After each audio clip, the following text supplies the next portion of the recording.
Presiden Joko Widodo dan Wakil Presiden Ma'ruf Amin meresmikan peluncuran Gerakan Nasional Wakaf Uang serta Brand Ekonomi Syariah tahun 2021 dari Istana Negara Jakarta. Wakaf dinilai memiliki potensi yang besar untuk dikembangkan di Indonesia, ya salah satunya untuk membantu sistem keuangan negara.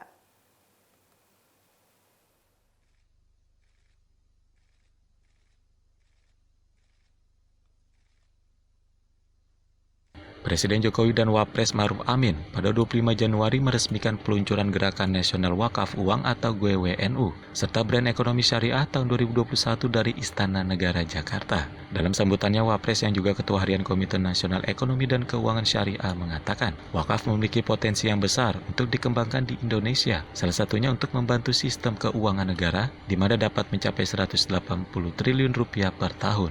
Hanya saja potensi yang besar ini belum dapat dimanfaatkan secara luas. Mayoritas masih berjenis tanah dan diperuntukkan untuk membangun masjid, madrasah, atau pemakaman. Sehingga GNWU jelas Wapres merupakan salah satu program pengembangan ekonomi syariah yang bertujuan untuk mendukung percepatan pembangunan nasional. Dapat menurunkan angka kemiskinan dan ketimpangan dan Pusat Statistik tahun 2017.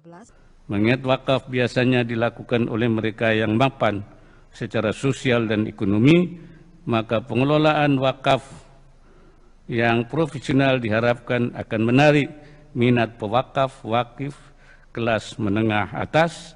Berjumlah 26,6 juta jiwa serta angka ketimpangan yang pada tingkat angka rasio Gini sejumlah 0,31. Sementara Presiden yang juga Ketua Komite Nasional Ekonomi dan Keuangan Syariah menjelaskan, pemerintah terus berupaya mencari jalan untuk mengurangi ketimpangan sosial dan mewujudkan pemerataan pembangunan di seluruh pelosok tanah air.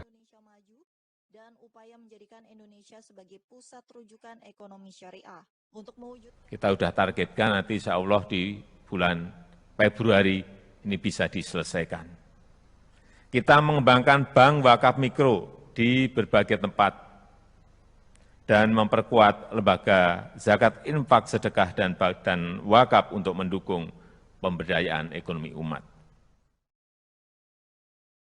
Indonesia pun jelas Presiden memiliki sejumlah pekerjaan rumah berdasarkan Indeks Literasi Ekonomi Syariah Indonesia yang dinilai masih rendah, yakni sekitar 16,2%, sehingga pemerintah akan terus mendorong akselerasi pengembangan ekonomi dan keuangan syariah nasional untuk mempersiapkan diri sebagai pusat rujukan ekonomi syariah global.